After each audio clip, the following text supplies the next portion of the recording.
Le film débute dans un futur sombre et apocalyptique. La Terre est ravagée par d'immenses gouffres qui déchirent le sol. Ces failles, apparues après l'éruption violente de volcans, ont libéré d'énormes créatures monstrueuses. Ces entités, surgies des entrailles de la Terre, ont semé la terreur, massacrant la population humaine sans pitié. En un laps de temps terrifiant, 90% de l'humanité a été éradiquée. Pire encore, les survivants n'ont trouvé aucune arme ou stratégie capable d'anéantir ces monstres. Ces créatures furent surnommées les Reapers. Une seule faiblesse semblait les affecter, une altitude supérieure à 2500 mètres les tenait à distance, bien que personne ne comprit pourquoi. Pour échapper à l'anéantissement, les rares survivants se sont réfugiés au sommet des montagnes, où la vie est devenue un combat quotidien, marqué par un manque cruel de ressources. Parmi ces survivants se trouvait Hunter, un enfant curieux et audacieux, mais aussi profondément lassé de son existence recluse. Un jour, mu par un mélange d'ennui et de défis, il descendit la montagne, à la recherche des Reapers. Mais cette expédition téméraire tourna vite au cauchemar. Alors qu'il explorait les bas-fonds désertés, un Reaper repéra sa présence et se lança à sa poursuite. Terrifié, Hunter s'enfuit à toutes jambes, sa vie ne tenant qu'à un fil.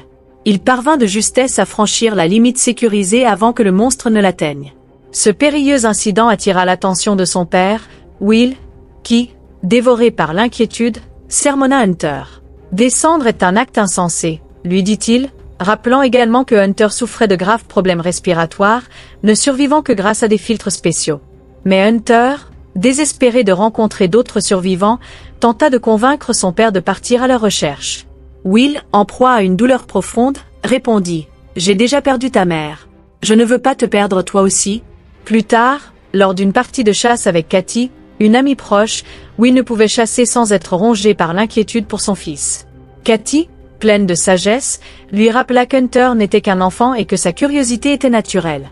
Ils croisèrent en chemin le professeur Nina, une scientifique obstinée, qui travaillait depuis 3 ans à concevoir des balles capables de percer l'armure impénétrable des Reapers. Malgré ses efforts acharnés, toutes ses tentatives avaient échoué jusqu'à présent. Cette nuit-là, Hunter tomba gravement malade. Will, désespéré, changea son filtre, mais constata qu'il ne lui restait plus qu'un seul appareil fonctionnel. La décision était inévitable. Pour sauver son fils, Will devait descendre la montagne et récupérer des filtres à l'hôpital, malgré les dangers mortels. Will partagea son plan avec Nina, affirmant qu'il avait découvert une route plus sûre. Cependant, Nina, sceptique, refusa de l'accompagner. Déterminé, Will se prépara à descendre seul, mais Katie insista pour l'accompagner, affirmant qu'elle n'avait rien à perdre et qu'elle voulait aider Hunter.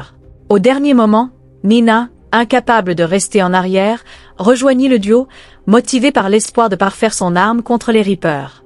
Avec son équipement, elle emporta un compas modifié capable de détecter les créatures grâce aux ondes électromagnétiques qu'elles émettent. Ensemble, ils prirent une route périlleuse, évitant les zones les plus infestées. Après une longue marche, ils atteignirent finalement une région dangereuse, où le moindre faux pas pouvait les condamner. L'ombre menaçante des Reapers semblait planer, prête à les happer au moindre signe de faiblesse. Mais le compas de la professeure Nina leur indique qu'aucun Reaper n'est proche, alors le groupe poursuit son périple. En chemin, ils tombent sur des camions militaires abandonnés, vestiges d'une bataille désespérée contre les Reapers. Ces soldats ont visiblement échoué et payé de leur vie. Will et Katie fouillent les véhicules et récupèrent des provisions, ainsi qu'un arsenal de grenades, un espoir inattendu pour leur survie. Katie, expérimentée avec ce type d'arme, se réjouit. Ces grenades pourraient transformer le reste du voyage en promenade, ou du moins, c'est ce qu'ils espèrent. De son côté, la professeure Nina découvre un gigantesque fragment de corps de Reaper près d'un cratère. Fascinée, elle commence à prélever des échantillons, espérant percer leur secret, et peut-être, découvrir une arme pour les détruire. Mais son obsession scientifique déclenche une dispute violente avec Katie. Cette dernière l'accuse de la mort de sa meilleure amie, qui n'était autre que la femme de Will, jusqu'à ce que la colère prenne le dessus et qu'elles en viennent aux mains. Mais leur querelle est brutalement interrompue par un cri guttural, résonnant dans l'air comme une menace imminente. Le groupe se fige, mais ce qu'ils découvrent les laisse perplexes. Ce ne sont pas des Reapers, mais un troupeau de chevaux, galopant paisiblement. Ces créatures semblent épargnées par les monstres, un détail étrange qui ne fait qu'épaissir le mystère. Pourquoi les Reapers ne s'en prennent-ils qu'aux humains? Avançant prudemment, ils atteignent un téléphérique délabré, leur prochain moyen de transport. Mais la tension monte encore d'un cran lorsque le compas de Nina détecte une présence. Tous regardent autour d'eux et aperçoivent un arbre en mouvement à l'orée de la forêt. Non, ce n'est pas un arbre, c'est un Reaper, immense et menaçant. Will et Nina montent rapidement dans le téléphérique pendant que Katie tente de rétablir l'alimentation électrique. Mais le Reaper approche dangereusement, et Katie, paniquée, décide d'utiliser une grenade. L'explosion est spectaculaire, mais le monstre ne subit aucun dommage. Le téléphérique démarre enfin, mais Katie reste en bas. Dans un acte désespéré, elle saute pour attraper le téléphérique, manquant de peu sa cible. Will parvient in extremis à saisir sa main et à la hisser à bord. Le répit est de courte durée. Le Reaper, furieux, secoue violemment les câbles, faisant s'effondrer la cabine. Chutant au sol, le groupe se précipite à pied vers les hauteurs, espérant atteindre un territoire où les Reapers ne peuvent pas les suivre. Épuisés, ils trouvent refuge dans un restaurant abandonné pour la nuit. Alors qu'ils se reposent, la professeure Nina partage ses sombres théories. Les Reapers, dit-elle, semblent avoir été créés pour une seule mission, éradiquer l'humanité. Mais par qui, ou pour quelle raison? Une vengeance divine? Une expérience humaine qui a mal tourné? Pendant que Katie et Nina sombrent dans le sommeil, Will, hanté par le souvenir de sa femme, se remémore ses paroles. Elle avait foi en Nina, croyant qu'elle était la seule capable de créer une arme capable de tuer les Reapers. Le lendemain, l'épreuve continue. Leur objectif est clair, descendre encore plus bas pour trouver les précieuses fournitures dans une ville infestée de monstres. Mais cette fois, leur chemin passe par un tunnel, sombre et silencieux, où l'ombre d'une nouvelle menace semble prête à se révéler. Une partie du tunnel se trouvait à une haute altitude, à 8000 pieds, une zone où les Reapers ne pouvaient pas aller. Cependant, l'autre partie du tunnel descendait à une altitude plus basse, où ces créatures représentaient une menace. Malgré tout, le groupe a décidé de continuer à avancer dans ce tunnel. À ce moment, Will ne révéla pas au professeur Nina que sa boussole ne fonctionnerait pas sous terre. Après un long périple, ils découvrirent que l'autre entrée du tunnel était bloquée. Ils n'avaient alors qu'une seule option, emprunter un passage menant à un autre tunnel. Revenir en arrière aurait signifié plusieurs heures de marche épuisante. Heureusement, ils trouvèrent un raccourci, un escalier qui leur permettrait de descendre rapidement. Cependant, comme il était resté inutilisé pendant longtemps, cet endroit était infesté de chauves-souris. Les créatures attaquèrent le groupe, mais ils parvinrent à s'en sortir indemnes. Finalement, ils atteignirent un autre tunnel. Malheureusement, ce n'était pas une bonne nouvelle pour eux, un Reaper s'y trouvait déjà, comme s'il les attendait. Rapidement, ils éteignirent les lumières de leur lampe frontale pour éviter d'être repérés. Mais malgré leurs précautions, la créature les détecta. Pour fuir, ils commencèrent à courir. Pendant leur fuite, Katie lança une grenade à une certaine distance, sachant que cela ne tuerait pas le Reaper mais ralentirait sa progression. Ce stratagème leur permit de gagner un peu de temps. Cependant, le Reaper continuait de les pourchasser. Will, à bout d'options, tira plusieurs coups de feu, mais les balles n'avaient aucun effet sur la créature. Par chance, ils trouvèrent une petite cavité dans le tunnel où ils se réfugièrent. Mais le Reaper, déterminé, approcha sa queue enflammée près de leur cachette, au point de leur couper le souffle. Refusant d'abandonner, Will utilisa une boîte d'allumettes pour distraire la créature, jetant une allumette de l'autre côté. Le Reaper fut attiré par la lumière et se détourna un instant. Ils en profitèrent pour trouver une autre issue, mais une fois encore, la créature leur barra le passage. Cette fois, Katie, qui courait en tête, pénétra dans un autre tunnel, sans savoir qu'un second Reaper s'y trouvait.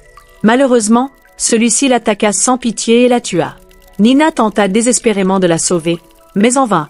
À ce moment critique, Nina remarqua une échelle menant à la sortie.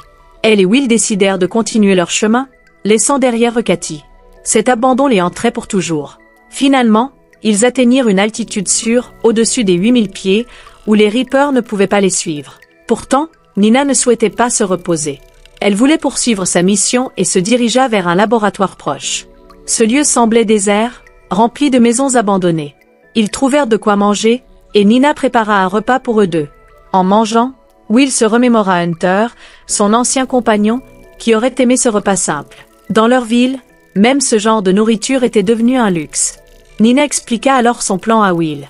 Elle croyait pouvoir fabriquer une balle spéciale à partir d'un mélange de produits chimiques capables de tuer les Reapers. Selon elle, ces créatures possédaient un certain pouvoir magnétique. Avec une substance chimique adaptée, ils pourraient détruire ce champ magnétique comme une bombe neutralisant leur charge. Cela offrait 90% de chances de tuer les Reapers. Will ne croyait pas du tout à cette théorie. Et maintenant, il avait du mal à croire que l'ami de Nina, qui n'était autre que sa propre femme, y croyait. Le lendemain, le groupe se met en route vers le laboratoire. Leur première étape était un hôpital, où ils devaient récupérer des médicaments et des filtres pour Hunter. Armé d'un pistolet, il avançait prudemment, conscient qu'il pouvait croiser des Reapers. Mais jusque-là, le compas de la professeure Nina n'avait détecté aucun monstre. Finalement, Will trouve les médicaments pour Hunter. Il en prend autant qu'il peut et les met dans son sac. Alors qu'il s'apprêtait à partir, Will réalise qu'un Reaper se cache dans l'hôpital. Le compas de Nina ne l'avait pas détecté, car il était maintenant cassé. Il tente de fuir rapidement, mais le Reaper commence à les attaquer, défonçant les murs. À un moment, il attrape Will avec ses tentacules. Heureusement, la professeure Nina réagit intelligemment. Elle saisit une hache dans une boîte à incendie et frappe la queue du Reaper, ce qui oblige la créature à lâcher Will. Il devait s'échapper au plus vite. Avant de partir, Nina ouvre toutes les bonbonnes d'oxygène présentes, créant un brouillard qui rendait les Reapers incapables de les voir. Son idée était ingénieuse, mais celle de Will l'était encore plus. Il tire sur une bonbonne d'oxygène, provoquant une énorme explosion. L'onde de choc projette le Reaper hors du bâtiment. Depuis l'étage supérieur, ils observent la créature, étendue au sol. Elle semblait inerte, mais ils ignoraient si elle était morte ou simplement inconsciente. Quoi qu'il en soit, ils ne pouvaient pas rester là. Will demande à Nina de revenir en arrière, mais elle refuse. Non, Will. Je dois aller au laboratoire pour préparer une nouvelle balle capable de les tuer. Will accepte. Ils montent dans le camion et partent pour le laboratoire. Cependant, juste après leur départ, on voit que le Reaper reprend ses esprits.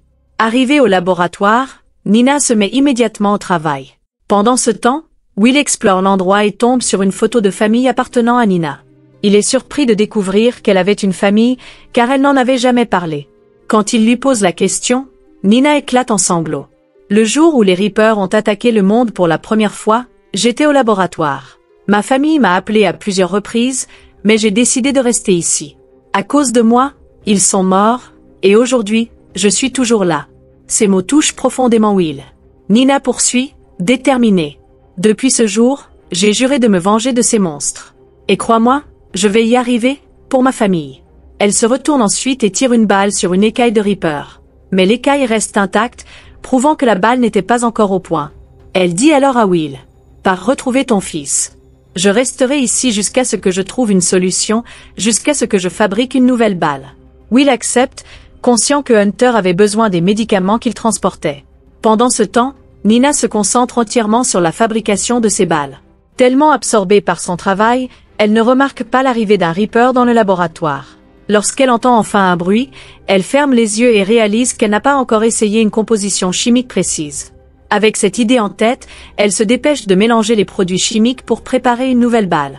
Sur la route, on voit que Will essaie de rejoindre sa ville à toute vitesse. Mais soudain, sa voiture heurte une pierre et il a un accident. À cause de cet accident, il perd connaissance. Un moment plus tard, lorsqu'il reprend conscience, il entend le bruit d'un monstre près de lui. Il doit sortir d'ici au plus vite pour sauver sa vie. La voiture ne pouvait plus rien faire pour lui. Il brise donc le pare-brise de la voiture et en sort précipitamment. Il tente de fuir le Reaper et de monter une colline. Mais cette fois, son essai pourrait échouer. Le Reaper était juste à côté de lui. Avant que le Reaper n'attaque, Will entend le bruit d'un tir. Et avec cette nouvelle balle, le Reaper meurt. Le tireur n'est autre que Nina, qui avait fabriqué une balle à partir de ses nouvelles expériences, capable de tuer les Reapers. Elle avait tué ce Reaper avec cette balle et était arrivée juste à temps pour sauver Will. Lorsque le Reaper meurt, une grande explosion se produit. Cela signifie que Nina va bien. Il y avait une charge électrique qui avait provoqué l'explosion. Lorsque Nina et Will s'approchent du Reaper mort, ils découvrent que ce n'était pas un monstre, ni une créature, mais un robot. Un monstre robot fabriqué pour tuer des humains. Et dès qu'ils comprennent cela, ils sont choqués. Will reste perplexe, ne comprenant pas qui a bien pu envoyer tant de monstres. Nina répond. Ce sont des extraterrestres ou des robots monstres envoyés par des extraterrestres. Elle explique également à Will qu'ils ne peuvent pas survivre à une altitude de 8000 pieds, car leur programmation doit avoir un problème. C'est ce qui les empêche de fonctionner à haute altitude. Finalement, Nina, avec sa nouvelle balle, tue tous les Reapers sur son chemin et atteint son camp. Aujourd'hui, Nina est très heureuse, car elle a trouvé un moyen de tuer les extraterrestres. Il y a une sorte de cérémonie appelée Pirate Flag Race, où tout le monde sait maintenant qu'ils ont trouvé un moyen de tuer les Reapers. Tous les survivants commencent à se préparer pour cette bataille contre les Reapers, fabriquant de nombreuses balles à partir de la formule donnée par Nina. Sur l'une des balles, ils écrivent le nom de Katie, car c'est grâce à son courage que Nina a pu la conduire au laboratoire. C'est pourquoi Katie a reçu ce crédit. Après avoir fabriqué une grande quantité de balles, les survivants commencent à se battre contre les Reapers. Ils reprennent autant de terrain que possible en tuant les Reapers. Pendant ce temps, on voit que Nina continue d'étudier le corps du Reaper. Elle est très heureuse de ce qu'elle a découvert aujourd'hui. Ils observent le ciel avec un télescope et voient 3 grands vaisseaux spatiaux qui descendent du ciel. Cela signifie que les extraterrestres savaient que les Reapers avaient été tués et qu'ils se préparaient maintenant à une guerre totale contre eux. Que va-t-il se passer ensuite? Avec ce mystère, le film se termine ici.